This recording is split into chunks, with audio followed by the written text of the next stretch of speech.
Guys, welcome back to my channel Bansal biology. आज मेरे साथ AIR-1 जुड़ी हुई है संचिता, और उनके पापा भी आज हमारे साथ जुड़े हुए हैं बिकॉज बहुत खुशी का समय है, AIR-1 के साथ है।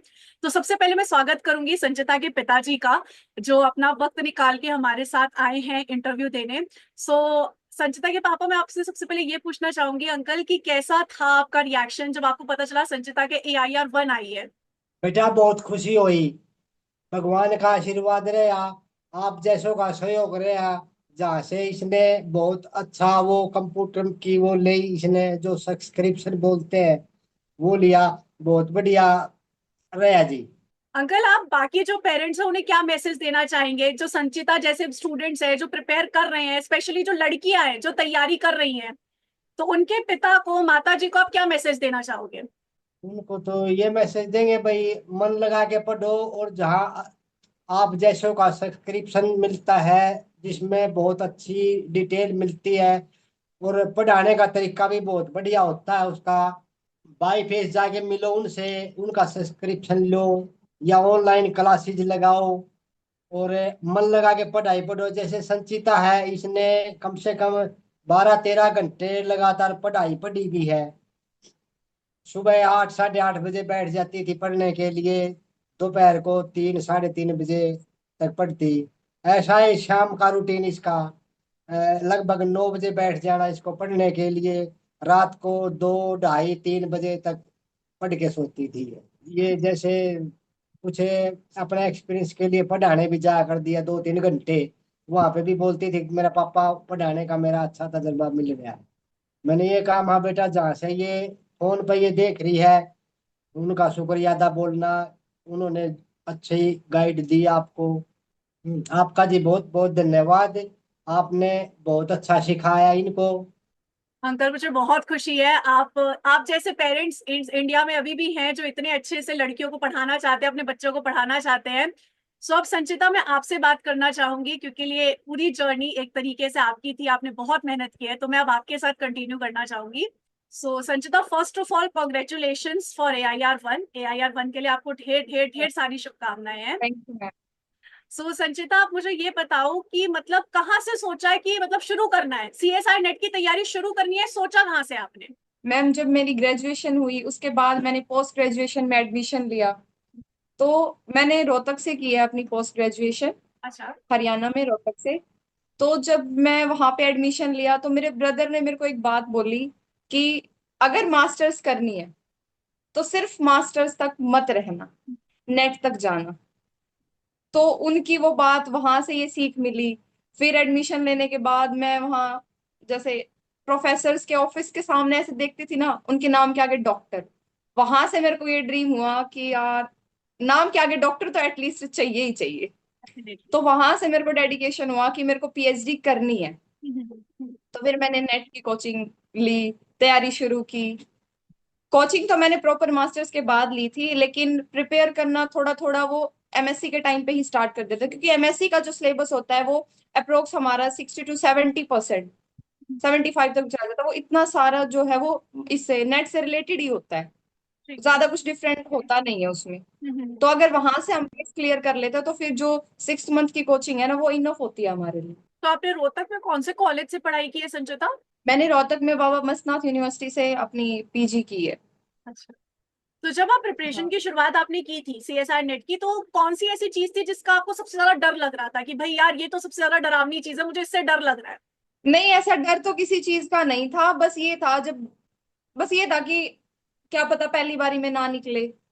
अच्छा। फिर मन में ये था कि डिमोटिवेट नहीं होना। फर्स्ट टाइम नहीं निकला तो सेकंड टाइम, सेकंड टाइम नहीं निकला तो थर्ड टाइम, निकालना तो है, अच्छा। करना तो है। बट AIR-1 तक नहीं सोचा था मैंने, सिर्फ सोचा था JRF तक, हाँ। क्योंकि उसकी वजह से मुझे थोड़ा फाइनेंशियल सपोर्ट भी मिलता रहता और मेरी साथ में पीएचडी भी कंटिन्यू रहती।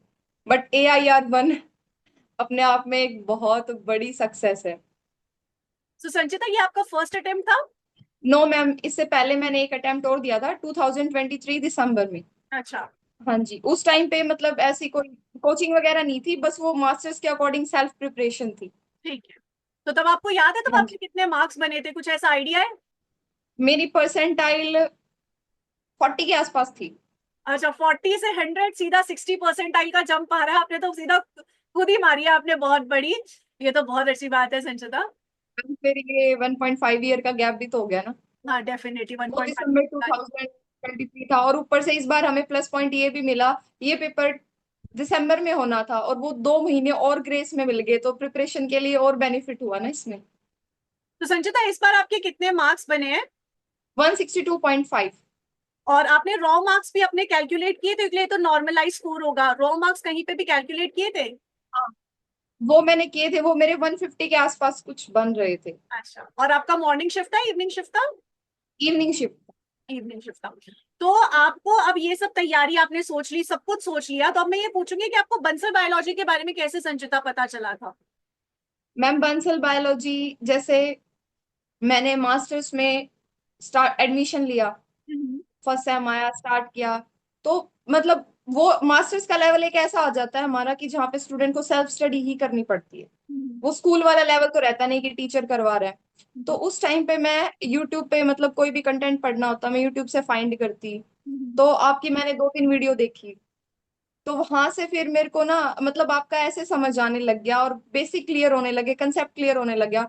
तो फिर मैं कंटिन्यूअसली आपकी ही वीडियो देखती थी, पूरे 2 साल तक मैंने यूट्यूब से आपकी हर एक वीडियो देख के पढ़ा होगा, जितना भी मास्टर से रिलेटेड कंटेंट होगा। फिर जब मैंने कोचिंग के बारे में सोचा, तो कोचिंग के बारे में मैंने सोचा कि मतलब मेरे को मैम का ही समझ आता है और मेरे को यही प्लेटफॉर्म चूज करना है। हाँ जी, तो पिछले 2.5 साल से मैं आपके साथ ही जुड़ी हुई हूँ। तो आपको ऐसा लगा संचिता की बंसल बायोलॉजी के जो कोर्स थे उसके उससे आपकी प्रिपरेशन में कोई मेजर चेंजेस आया? ऐसा लगा कि भाई मैंने जब कोर्स ज्वाइन किया था उससे पहले ये फर्क था और उसके बाद मुझे ये फर्क दिखे? मैम देखो, कोचिंग लेने से एक गाइडलाइन जो है वो अच्छी मिलती है, हम्म। क्योंकि हम सिर्फ कंसेप्ट क्लियर कर सकते हैं, लेकिन उसके बारे में कुछ चीजें एडवांस करना या उसके बारे में पीवाईक्यू करना, अच्छे से कैसे क्वेश्चन बनता है, वो चीजें तो एक गाइड ही प्रॉपर करवा सकता है। डेफिनेटली। तो आपकी जो कोचिंग मैंने जितनी भी अटेंड की है, जो भी मेरा एक्सपीरियंस रहा है वहां से, वो यही था कि आप टॉपिक करवाते थे, उसके बाद बहुत सारे पीवाईक्यू सॉल्व करवाते थे, तो वो एक प्लस पॉइंट है। हम भले ही कितनी रिवीजन कर ले, कितना ही कुछ कर ले, लेकिन जब तक पीवाईक्यू नहीं होते तो ऐसा कोई रिजल्ट देखने को नहीं मिलता। तो संचिता आपके पापा ने मुझे बताया कि आपका रूटीन कैसे रहता था, फिर भी मैं आपसे पूछना चाहूंगी कि आप कैसे, किस तरीके से आपका रूटीन था, पूरा हफ्ता कैसे डिवाइड करते थे आप? मैम मेरा रूटीन ये था कि मैं मॉर्निंग में अप्रोक्स 8:30 बजे लाइब्रेरी चली जाती थी। हम्म। तो वहां मैं 3:30 तक मैं वहां बैठती थी। उसके बाद मैं 3:30 घर आती थी, खाना पीना खा के, तो मैं एकेडमी पे टीच करती थी। तो मैं 4 बजे वहां चली जाती थी अप्रोक्स। तो 4 से 6:30 तक का टाइम मेरा वहां होता था। वहां से आने के बाद फिर वही डिनर वगैरह करके अपना अप्रोक्स 8 या 8:30 तक फिर से स्टार्ट कर देना, और उसके बाद रात को 1-2 बजे तक मेरा चलता था रूटीन, मतलब 2 तक, 2-3 जो भी था। उसके बाद फिर उसके बीच का जो गैप होता था 5 से 6 घंटे, वो मेरा नींद का होता था, तो संचिता आप कौन से क्लास के क्योंकि बच्चों को ये चीज पढ़ाते भी हो? जरूरी है। डेफिनेट हाँ डेफिनेट। जी, कौन सी क्लास के क्योंकि स्टूडेंट्स? तब तक माइंड फ्रेश नहीं होगा ना, तो फिर पढ़ भी नहीं पाएंगे अच्छे से। नहीं, 5-6 घंटे अगर आप नहीं सोगे तो 10 दिन के बाद आप प्रिपेयर ही नहीं कर पाओगे, आप आपसे हाँ, प्रिपरेशन होगी ही नहीं। हाँ, वो हेल्थ इश्यूज भी होने स्टार्ट हो जाएंगे। डेफिनेटली। तो आप कौन सी क्लास के बच्चों को पढ़ाते हो संचिता? मैम मैं 9 to 12 बायोलॉजी। सो आपको ऐसा लगा कि आप जो पढ़ाते हो 9 to 12 के स्टूडेंट्स को, उसमें भी आपको कहीं ना कहीं कुछ हेल्प मिला CSIR में? यस, बहुत बेनिफिट था एक्चुअली। जो +1 and +2 की जो एनसीईआरटी बायोलॉजी है, हम्म। हम्म। वो बिल्कुल एग्जैक्ट रिलेटेड है। हम्म। जैसे आपने एनिमल फिजियोलॉजी करवाई, हम्म। एनिमल फिजियोलॉजी में हम हार्मोनल वाला कंसेप्ट करते हैं। वो हार्मोनल वाला कंसेप्ट हम 11th की अगर एनसीईआरटी उठा के देखें तो वो एग्जैक्ट बातें हैं, बट वहां पे हम उसको उतना डीप पढ़ते नहीं है। हम्म। लेकिन अगर उसको उसी टाइम पे उतना डीप पढ़ लेना, तो वो बिल्कुल एग्जैक्टली नेट के अकॉर्डिंग था। वहां पे चीजें बिल्कुल इसी के अकॉर्डिंग है, बस वो बात है कि पढ़ने में हम फर्क डाल देते हैं, उसको इतना डीप पढ़ते नहीं है। तो ये बहुत प्लस पॉइंट था मेरा, बहुत बेनिफिट था, क्योंकि 9 to 12 बेस क्लियर हो रहा है साथ के साथ, और ऊपर से मास्टर्स के नोट्स का रिवीजन हो रहा है, और फिर साथ में कोचिंग चले, तो सारी चीजें एक साथ कवर अप होते आ रही है। तो इसमें एक मैं बहुत आपसे अच्छा प्लस पॉइंट था। उल्टा क्वेश्चन भी पूछना चाहूंगी कि क्या CSIR की तैयारी से आपको पढ़ाने में हेल्प मिली? उल्टा क्वेश्चन भी मैं पूछूंगी। यस मैम, ये भी होता है, क्योंकि जितना हम एडवांस पढ़ते हैं ना, देखो, जब हम स्टूडेंट लाइफ में होते हैं तो उस टाइम पे यही होता है, हम कोई चीज याद कर रहे हैं, अगर हम 10 पॉइंट याद कर रहे हैं ना, तो तब हमें 6-7 याद रहते हैं। तो सेम वही इसमें भी है। कि CSIR में हम और ज्यादा डीप उसको पढ़ते हैं। तो उस टाइम पे जब हम 11th या 12th के लेवल पे अगर बच्चे को बताते हैं तो वहां पे वो जैसे एक वर्ड है ना, वो हमें उस वर्ड के बारे में CSIR नेट की प्रिपरेशन करने की वजह से पूरी नॉलेज होती है, तो हम बच्चे के अंदर और ज्यादा चीजें डाल पाते हैं, डेफिनेटली। और ज्यादा उनको फीड करवा पाते हैं। तो जब आप प्रिपरेशन कर रहे थे, आपको करना था नई यूनिट, आपको रिवाइज भी करना था, आपको क्वेश्चन प्रैक्टिस भी करना था, तो ये तीनों चीजें कैसे मैनेज करते थे? मैम ये था कि जैसे मैं डेली का क्राइटेरिया था मेरा, अप्रोक्स में 4 वीडियोस कंप्लीट करती थी डेली, ठीक है। 4 वीडियोस और नोट्स भी 4 to 5, क्योंकि अगर ये डेली की अगर इतनी नहीं करेंगे तो सिलेबस कंप्लीट होगा नहीं। ठीक है। तो डेली इतनी नोट्स कंप्लीट करती थी। मॉर्निंग में नेक्स्ट मॉर्निंग जब मैं स्टार्ट करती थी, तो जो पहले वाले दिन मैंने किया था उसका जस्ट एक बार, ये नहीं कि मैं उसको बैठ गई हूँ रट्टा मारने के लिए, नहीं, जस्ट एक बार गो थ्रू, मतलब पेजेस में मैंने ऐसे नजर मार ली, ठीक है। थोड़ा माइंड में रिमाइंड हो जाए कि कल क्या किया था, आगे कंटिन्यू करने में इजी हो। तो इस तरीके से वो चीजें थोड़ी कंटिन्यूअसली दिमाग में रहती गई, और फिर वो कंप्लीट होने के बाद सिलेबस, फिर रिवीजन हुआ, और PYQs आप करवाते ही थे, और कुछ नेट पे PYQs देख लेती थी CSIR। तो ये जो 4 आप बोल रहे हो लेक्चर लेते थे, तो वो एक ही यूनिट के लेते थे या अलग अलग यूनिट के पढ़ते थे? मैंने हमेशा मतलब एक ही यूनिट को पहले कंप्लीट किया है, इंटरमिक्स नहीं किया मैंने 2-3 यूनिट को, क्योंकि फिर वो कंटेंट मिक्स हो जाता है और वो प्रॉब्लम आती है फिर। और एक यूनिट आप कितने दिन में खत्म कर लेते थे संचिता? अप्रोक्स मैम वो वीडियो पे डिपेंड करता है, जैसे किसी यूनिट की हमारी 20-30 वीडियो, जो सेल वाली यूनिट है वो हमारी बहुत लंबी है, उसके हाँ। अप्रोक्स 25 के अप्रोक्स वीडियो है। हाँ हाँ। जो टेक्निक्स वाली है उसकी 8 वीडियोस है। वो डिपेंड करता है उसके ऊपर कि भाई कितनी अच्छा। वीडियो है, वो कितने दिन में कवर अप हो पाएगी। Definitely, definitely. हाँ जी। और जो अपने मॉक टेस्ट थे, ऐप पे मॉक टेस्ट थे या जो टेस्ट थे, वो आपको कहीं लगा कि वो हेल्प किए, आपने वो दिए थे? यस मैम, अगर हम क्वेश्चन प्रैक्टिस कर रहे हैं तो डेफिनेटली वो चीज हेल्प करेगी। जैसे हमारा पेपर में C सेक्शन आता है, एनालिटिकल सेक्शन आता है, तो एनालिटिकल के लिए इतना पढ़ना जरूरी नहीं है, बल्कि माइंड को डेवलप करना जरूरी है कि हम किसी चीज का एनालिसिस कैसे कर पा रहे हैं। क्योंकि वो सेक्शन जो है उसमें क्वेश्चन इतने बड़े बड़े होते हैं, आंसर उसी के अंदर छुपा होता है, बस हमारे अंदर इतनी वो हम उसको कैच कर पाए, एनालाइज कर पाए, वो उसी के अंदर हो जाता है सारा। आप भी जो PYQ करवाते थे वो ऑलमोस्ट सारे ऐसे ही होते थे कि वो सारा उसी के अंदर एनालाइज करके उसी में आंसर छिपा होता था, बस हमें वहां पे माइंड यूज करने की जरूरत है। तो संचिता, आपने कितनी यूनिट्स पढ़ी थी? 13 यूनिट्स में से कितनी यूनिट टारगेट की थी आपने? मैम 13 यूनिट में से मैंने अप्रोक्स 8 to 9 यूनिट टारगेट की थी, मैंने सारी नहीं की थी। और कौन सी यूनिट आपने स्किप कर दी थी? जैसे डेवलपमेंटल बायोलॉजी हो गई, हाँ। और इवोल्यूशन का भी कुछ कुछ पोर्शन किया था, कुछ कुछ मैंने लीव कर दिया था। ठीक है। इम्यूनोलॉजी भी ये था, इम्यूनोलॉजी मैंने जो आपके उस पे था वो नहीं किया था, क्योंकि वो किसी दूसरी मैम ने करवा रखा था, और मेरा क्राइटेरिया ये था, मैंने सब्सक्रिप्शन 2 बार लिया, लेकिन मैंने आपके सिवाय किसी और की वीडियोस भी नहीं देखी वहां पे। तो संचिता, मुझे ये भी पूछना है आपसे कि आपकी कौन सी ऐसी यूनिट थी जो आपको ऐसे लगे कि यार ये तो बहुत चैलेंजिंग है, ये तो मेरे लिए बहुत चैलेंजिंग यूनिट है, ऐसी कोई यूनिट लगी आपको? नहीं, ऐसी तो कोई नहीं है। देखो जैसे सेल है, सेल बचपन से ही पढ़ते आ रहे हैं, हाँ तो हाँ। उसके बारे में पढ़ना ऐसा कोई मुश्किल है नहीं। एनिमल फिजियोलॉजी है, प्लांट फिजियोलॉजी है, वो सारा मैं उधर +1 +2 में भी कर रही थी, बच्चों को करवा भी रही थी। और वही चीजें हम, जैसे मेरी मास्टर्स बॉटनी में है तो वहां पे भी वो चीज हम करके आए हैं। जेनेटिक्स वाला पोर्शन है, इकोलॉजी वाला पोर्शन है, ये सारे पोर्शन ऑलमोस्ट वहां पे मास्टर्स के अंदर कवर अप हो चुके थे। ठीक है। 60 to 70% ये चीजें कवर हो जाती हैं हाँ वहां जी, पे, हाँ जी, हाँ जी। अगर उसको उसी टाइम पे हम डीपली पढ़े तो। समझ गई। अदरवाइज फ्लो में पढ़ना है तो फिर वो कोई बेनिफिट भी नहीं है उसका।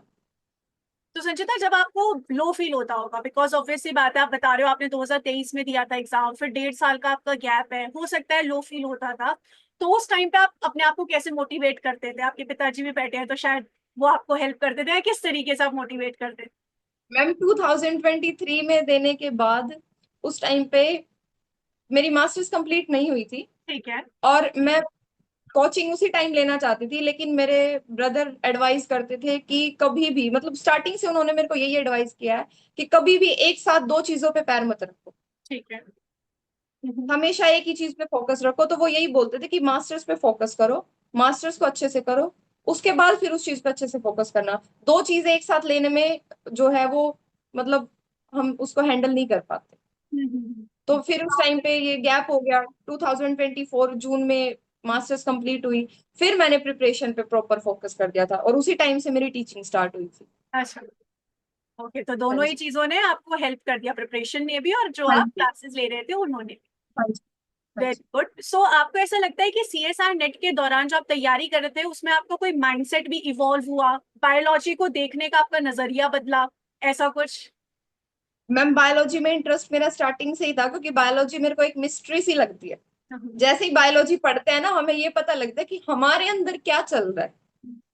वरना हम यही सोचते रहते हैं कि पता नहीं क्या है, कैसे बॉडी बन गई है, लेकिन जैसे जैसे बायोलॉजी पढ़ते हैं हमें पता लगता है कि हमारे अंदर क्या हो रहा है, चीजें कैसे हो रही है, क्या बन रहा है। तो मेरे को स्टार्टिंग से ही बायोलॉजी में इंटरेस्ट था। ये बायोलॉजी सब्जेक्ट मेरे लिए एक मिस्ट्री है, तो इसको पढ़ने में मुझे मजा आता है। इसके सिवाय मेरा किसी सब्जेक्ट में कोई इंटरेस्ट नहीं है। मेरे को डर था कि अगर मेरा नेट नहीं निकलता तो फिर मेरे को कंपटीशन की प्रिपरेशन करनी पड़ेगी और वहां पे बहुत सारे सब्जेक्ट पढ़ने पड़ेंगे, जो कि मैं बिल्कुल नहीं करना चाहती। मतलब आप श्योर थे कि आपको इसी में ही जाना है, सीएसआर नेट क्लियर सबसे करना पहले ये होना चाहिए, हमारा टारगेट फिक्स होना चाहिए। है? वही वही बात है ना कि काफी 4-5 जगह पैर मत फैलाओ, एक ही जगह फोकस रखो, अपना एम वो एक बना लो, उसी अकॉर्डिंग चलते रहो। सुसंचिता, आप जब तैयारी कर रहे थे तो आपने अपने नोट्स भी बनाए थे? जो लेक्चर्स आप देखते थे मेरे, उससे आपने हाँ नोट्स भी? जी मैम, मैंने अपने हैंड रिटन नोट्स भी बनाए थे। इवन मैंने मास्टर्स में भी सारे नोट्स बना रखे थे अपने, तो वहां से भी काफी हेल्प होती थी। हाँ। जैसे कि मॉलिक्यूलर बायोलॉजी थी, जेनेटिक्स वाला पोर्शन था, प्लांट जेनेटिक्स कंप्लीट था, और मतलब वो कंटेंट सारा प्रिपेयर था। अप्रोक्स 70% कंटेंट प्रिपेयर था। तो आपको टाइम मिल जाता था नोट्स बनाने का? बिकॉज काफी टाइम कंज्यूमिंग होता है नोट्स बनाना, और सीएसआर का सिलेबस बहुत बड़ा है। तो आपको कितना टाइम लगता मैम था नोट्स बनाने में? टाइम तो काफी लगता था, ऊपर से मेरी हैबिट है नोट्स को कलरफुल बनाने की, अच्छा, ओके। तो उसमें मैं लगी रहती थी। वो कलरफुल बनाने में एक बेनिफिट ये होता था कि वो चीजें याद नहीं रहती, लेकिन वो जो एक पेज है ना, वो माइंड में बैठ जाता है। डेफिनेट। वो ऐसे याद रहता है कि यहाँ पे ये चीज हमने ऐसे मार्क करके लिखी थी, ऐसे मार्क करके लिखी थी, तो तभी वो चीजें याद हो पाती हैं। और मास्टर्स में मेरा ये था, मैं मास्टर्स में घर पे नहीं रहती थी, मैं वहीं रहती थी, मैंने पीजी ले रखा था। तो ओके। ऑब्वियस सी बात है, मेरे पास टाइम ही टाइम होता था। अच्छा। 24 आवर्स मेरे ही होते थे, मैं कुछ भी हाँ हाँ, कैसे ही मैनेज करूँ उसको। सही बात हाँ जी। मैं दिन में ज्यादा नहीं करती थी, क्योंकि दिन में 9 to 4 तो कॉलेज ही होता है। है। हाँ हाँ। उसके बाद आने के बाद सोना मैं रात को करती थी, क्योंकि आउट। रात को रात को शांति भी जाते होती है, हो? हम अच्छे से पढ़ पाते हैं। रात चाहे पूरी लगा दो। अच्छा, हाँ चलिए। जी। तो संचिता, एग्जाम एक्सपीरियंस कैसा रहा था जिस दिन आप एग्जाम देने गए थे? किस तरीके का एक्सपीरियंस था आपका? कुछ अनएक्सपेक्टेड लगा या फिर स्मूथ गया? कैसा था एक्सपीरियंस? एग्जाम डे पे ऐसी कोई इशू नहीं थी, बिल्कुल नॉर्मल था। अच्छा। हाँ बस ये था कि जब अंदर जाने से पहले एक बार तो नर्वसनेस होती है कि क्या होगा पता नहीं, और वहां से निकलने के बाद भी बहुत ज्यादा नर्वसनेस होती है। पर जिस टाइम पे पेपर सामने होता है, उस टाइम पे फोकस सिर्फ वही होता है, हाँ हाँ, पेपर पे ही फोकस होता है। डेफिनेटली। सो आपने किस तरीके से मैनेज किया था? बिकॉज 3 सेक्शन है, section A, section B, section C, तो तीनों सेक्शन आपने मैनेज कैसे किए थे? मैंने अप्रोक्स मतलब स्टार्टिंग में मैंने जनरल एप्टीट्यूड ही किया था। ठीक है। अप्रोक्स 30 मिनट्स के अंदर मैंने जनरल एप्टीट्यूड कंप्लीट कर दिया था। नेक्स्ट 1 आवर में मैंने अपना बी सेक्शन अटेम्प्ट किया, और फिर लास्ट का जो 1.5 आवर था वो मैंने सी सेक्शन पे लगाया, क्योंकि वहां पे एनालिसिस में टाइम लगता है। हाँ। तो पूरा क्वेश्चन को देखना, समझना, उसको एनालाइज करना, तभी हम उसको कर पाते हैं। अदरवाइज वहां उस क्वेश्चन के जो सी सेक्शन होता है, वहां के क्वेश्चन के जो ऑप्शंस होते हैं ना, वो भी कंफ्यूजिंग होते हैं। बिल्कुल माइनर पॉइंट का डिफरेंस होता है, तो जल्दबाजी में हम वो करते करते उस पे भी पहुंच जाते हैं। तो उस सी सेक्शन पे काफी फोकस था। एक तो वो मार्क्स ज्यादा वहां पे, अगर हमारे वहां पे 25 के 25 क्वेश्चन ठीक होते तो डायरेक्ट 100 मार्क्स बनते हैं हमारे वहां पे। डेफिनेटली। जी, तो उस पार्ट पे टाइम लगाना बनता है। तो आपकी स्ट्रैटेजी पूरी, मैंने आई गेस पहली बार ऐसा सुना है कोई स्टूडेंट पहले सेक्शन ए कर रहा है, फिर सेक्शन बी कर रहा है, फिर सेक्शन सी कर रहा है। नॉर्मली स्टूडेंट सेक्शन सी से शुरू करते हैं। तो आपकी स्ट्रैटेजी नहीं, पूरी। सेक्शन सी करना गलत रहता है, क्योंकि वो क्वेश्चन डिमोटिवेट भी कर देते हैं थोड़ा सा। और ऐसे होना चाहिए कि हमें ना थोड़ा सा बेस से शुरुआत करनी चाहिए। ये नहीं है कि हम एकदम से जाते ही टफ चीज पे पहुंच जाए। तो वो टफ चीज पे पहुंचने से क्या है, दिमाग भी खराब हो जाता है, तो फिर हम वो जो इजी चीज है उसको भी भूल जाते हैं। आपको ये याद है कि आपके ईच सेक्शन में कितने क्वेश्चंस गलत हुए थे? बिकॉज ऑब्वियस बात है, सही तो बहुत ज्यादा हुए होंगे, पर गलत कितने हुए थे, ऐसा कुछ हाँ याद है? जी। मेरे अप्रोक्स 6-7 क्वेश्चन मेरे सी में से रोंग थे, हाँ हाँ। और ऐसी 8 या 9 क्वेश्चन मेरे बी में से गलत थे। अच्छा। जनरल एप्टीट्यूड मेरा कंप्लीट ठीक था। अच्छा। 30 आउट ऑफ 30 थे मेरे जनरल एप्टीट्यूड में। अरे वाह, दैट्स ग्रेट। 30 आउट ऑफ 30 यानी कि बहुत अच्छा आपका जनरल एप्टीट्यूड है। तो आप ये पढ़ाते भी है मैथ्स? बिजनेस में मुझे मैथ से बहुत प्रॉब्लम है, मैथ मेरे को बिल्कुल नहीं आता। अच्छा। मैंने पेपर से जस्ट एक महीना पहले ही पढ़ा था मैथ को।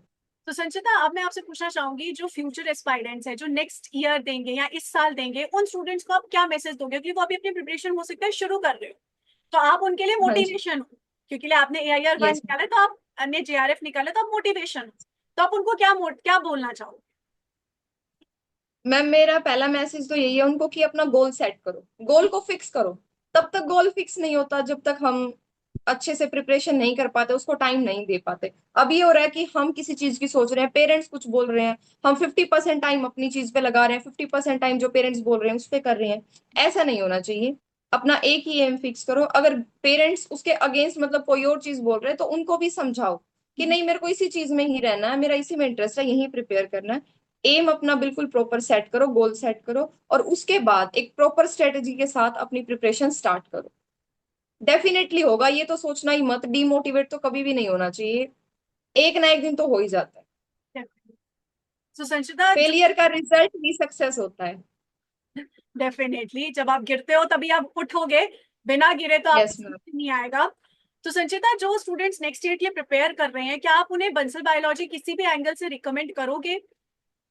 यस मैम, ऑफ कोर्स मैं रिकमेंड करूंगी। बल्कि मैंने तो 2 दिन हो गए हैं, हम बायोलॉजी, बंसल बायोलॉजी को रिकमेंड ही कर रहे हैं। इवन मेरे फादर ने, जो आपने वो बनाया था, पैम्पलेट बनाया था, मेरे फादर ने हर जगह सोशल मीडिया पे उसी को अपलोड किया है। तो वहां से डायरेक्ट ये लगा लो कि हम इसी को रिकमेंड कर रहे हैं, बंसल बायोलॉजी को। ऑफ कोर्स मेरे टीचर है जिनसे मैं 2.5 साल से पढ़ती आ रही हूँ, मैं उन्हीं की एडवाइस करूंगी कि भाई उनसे पढ़ो। बाकी सबका अपना अपना एम होता है कि किसको किसका समझ आता है, उस पर भी डिपेंड करता है। हाँ हाँ। मैंने तो आपकी फोटो देखी बेटा, ये ऐसे लग रहा है दोनों श्री बैठी है उसमें फोटो। मगर ये में श्री कौन सी है और वो कौन सी है? मैं चश्मा लेके आए तो अरे चश्मा लगा के देखिए। मगर ये तो पढ़ाने वाली मिलेगी, मगर ऊपर तेरा फोटो मिलेगा। हाँ, मैंने यो की यो सारी पोस्ट कर दी सारी। हर जगह पे सोशल मीडिया पे पापा ने वही पोस्ट डाल दी। एक दो का कॉल ऐसे हुए है कि इनमें गुड़िया कौन सी है आपकी? मखा भाई दोनों में मेरी ये है। प्राउड हाँ, मोमेंट होता है ना, ये बहुत ज्यादा प्राउड मोमेंट है। AIR 1 लेकर आना, ये बहुत प्राउड मोमेंट है पेरेंट्स के लिए भी। उसमें आपने जो बना के डाल रखा था उसमें तो दोनों की शक्ल एक सी लगे है। अब मैं तो अब तक भी पजल हो रहा हूँ फोटो में, ऊपर वाली ये है कि नीचे वाली ये है। चलिए, बहुत अच्छी इसमें बात है। चश्मा कौन लगा रही है? आप चश्मा लगा रही हो, बस इतना फर्क है। तो संचिता, आपके पता, पिता। बहुत अच्छा हुआ आपका जो चैनल लिया। बहुत बहुत धन्यवाद आपका है। Thank you uncle, thank you. मुझे बहुत खुशी है कि संचिता को कहीं ना कहीं हेल्प मिली, कहीं ना कहीं उसके प्रिपरेशन में हमने थोड़ा सा कंट्रीब्यूट करा और उसे हेल्प मिला। मैम, आपका भी बहुत आ- कंट्रीब्यूशन था। तो बेटा और जगह से भी ले सके, लेकिन इस बच्चे की रुचि बन गई, मेरे को वहां से अच्छे अच्छे पॉइंट मिल सके हैं। इसलिए आपका चैनल चूज हुआ। इसने काफी समय से आपके पीछे लगी हुई थी, या पहले सब्सक्रिप्शन थे मैम, जो मेरा एक मोटिवेशन ये भी फ्री था, में भी देखते आपकी थे। आपकी AIR 24 जो थी वो मेरे लिए एक मोटिवेशन था। अब तो हाँ, तो वहां से भी मेरे बहुत को हुआ पीछे था। छोड़ दिया। नहीं मैम, आप मेरे गुरु हो, देखो आप हमेशा मुझसे ऊपर रहोगे। बिल्कुल बिल्कुल संचिता, मुझे बहुत खुशी है। मतलब आपके चेहरे और आपके पिताजी के चेहरे की खुशी से बता रहा है कि मतलब आप बहुत ज्यादा खुश हो, और मतलब आपको कितना इंटरेस्ट है बायोलॉजी में। कुछ स्टूडेंट्स ना बस करते हैं CSI 100, बट आपका लग रहा है कि हाँ, सच में आपको इंटरेस्ट है, आपको इस फील्ड में आगे बढ़ना है, कल जाके आपको डॉक्टर नाम सच में लगाना है। So, जब मेरी AIR 1 आई, मेरे को पता लगा, मेरे को एक बार तो बिलीव नहीं हो रहा था। आपने मेरे को 2-3 बार बोला कि बेटा AIR 1 ही है, ट्रस्ट करो ट्रस्ट करो, मेरे को जब जाके यकीन हुआ था। हाँ, मुझे मेरी टीम भी बोल रही थी कि मैम संचिता को भरोसा ही नहीं हो रहा है, AIR 1 है। मैं बोल रही हूँ अरे इसकी AIR 1 आई है। फिर मुझे फाइनली मैंने कहा रुको, मैं कॉल ही करती हूँ संचिता को। अब तो संचिता से बात करनी पड़ेगी कि हाँ भाई, आपकी AIR 1 ही है। मैम, जब रिजल्ट आया था तो उस टाइम पे मेरी एक्सपेक्टेशन ये थी कि मेरी रैंक अंडर 50 रह सकती है। इतना एक्सपेक्टेशन नहीं था कि 1 पे जाएगी, क्योंकि मैंने पीछे के जो एस्टिमेशन देखे थे लास्ट ईयर के, वहां पे हर जगह ये मेंशन था कि 180-185 तक मार्क्स रहते हैं बच्चों के, उससे अब जाते नहीं है। तो मैंने सोचा मेरा 15 मार्क्स का तो अप्रोक्स गैप है, तो मेरी रैंक इतने तक रह सकती है, अंडर 50 तक रह सकती है। बट इतना बिलीव नहीं किया था कि 1 पे। आपने अप्रैल के मंथ में, मुझे याद है, आपने स्क्रीनशॉट भेजा था हमारी टीम को, बट टीम ने वो मैसेज देखा और मेरे तक वो पहुंचा नहीं। नहीं तो मैं आपको तभी बता देती कि आपकी AIR 1 है। वो मैसेज मेरे तक आया नहीं पाया था, इसलिए बहुत नहीं सारे मैम, मैसेज। मैंने उस टाइम नहीं, उस टाइम पे मैंने सिर्फ आपको जो बंसल बायोलॉजी वाली ऐप है वहां पे चैट सेक्शन पे सिर्फ इतना मैसेज ड्रॉप किया था कि मेरा हो गया एंड JRF क्लियर हुआ है। उस पर आपने तो आपकी साइड से मैसेज भी आया था कॉन्ग्रेचुलेशन का, लेकिन मैंने स्क्रीनशॉट नहीं भेजा था। परसेंटाइल वो भी व्हाट्सएप पे जब आपने इंफॉर्मेशन बाजी तब भेजी थी, परसेंटाइल भेजी थी 100%। मुझे। 100% श्योर हो गया ना, अगर 100% आ गई तो श्योर हो जाता है कि AIR 1 है। सो इस तरीके से तो आप पढ़ाई ये 1 का तो आपने वो स्क्रीन शॉट भेजा था, हमने जब पता लगा इसकी 1 पोजीशन है। मेरे को तो तब भी यकीन नहीं हो रहा था, रोल नंबर से आगे जो रैंक लिखी हुई थी मैं तो उसको मैं बोल रही थी कि ये भी तो हो सकती है, 1 कहाँ से हो सकती है। निकले, दोनों तरफ रैंक्स लिखी होती है ना रोल नंबर के, इस तरफ भी और इस हाँ। तरफ भी। हाँ। हाँ जी। वो तो मुझे पता है, कल शाम को मेरे को आपको कन्विंस करना पड़ा कि आपकी AIR 1 है और किसी की नहीं, आपकी ही है। आप भरोसा ही नहीं कर रहे थे। मैम इतनी बड़ी अचीवमेंट जब होती है ना तो बिलीव इतना इजीली होता नहीं है। Definitely definitely. तो हाँ संचिता, जी। अब हमारे को भी बिलीव नहीं था कि भाई इतने नंबर आएंगे इसके। मखा 162 आए हैं, मखा 200 में से थोड़े आए। ये मखा 180 भी आओगे, 190 भी आओगे मखा और बच्चे के।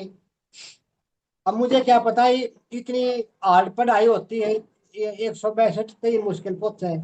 सच में ऐसा लगता है कि मैंने इसको बोला मखा ये तो नंबर नहीं है वो, 162 नंबर है तो वहाँ थोड़े नंबर लिए तने, ये बोलिया करता जो मैं तो। 100% आए थे पापा तो उसको कंसीडर कर रहे थे कि ये 200 में से 100 मार्क्स आए तेरे। हाँ हाँ। तो इसलिए आपको कंफ्यूजन हो गया।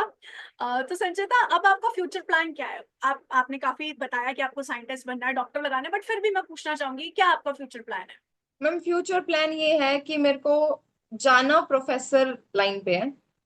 मेरे को साइंटिस्ट लाइन पे, रिसर्च लाइन पे नहीं जाना है। ऑफ कोर्स PhD करनी है, बट साइंटिस्ट लाइन की तरफ नहीं जाना है। तो मेरे को प्रोफेसर लेवल तक रहना है, तो मैं PhD करूंगी और उसके बाद वही अपनी प्रोफेसर वाली लाइन। तो डॉक्टर लगा के फिर आपको स्टूडेंट्स को हेल्प करनी है डॉक्टर बनने के लिए। सेम आप वाला गोल है कि मेरे को दूसरों को पढ़ाना है, हाँ हाँ हाँ। सिर्फ खुद तक नहीं लिमिट रहना, दूसरों को भी नॉलेज देनी है। तो उसके लिए एक टीचर प्रोफेशन जो है वही बेस्ट होता है। तो संचिता, आपका कोई लैब, कोई प्रोजेक्ट, कुछ आपने है आपके मन में कि आपको इसमें रिसर्च में इंटरेस्ट है, या ये इंस्टीट्यूट में हो जाए तो मजा आ जाए, ऐसा कोई है आपके मन में? मैम अभी उसके बारे में ऐसा कुछ सोचा नहीं है।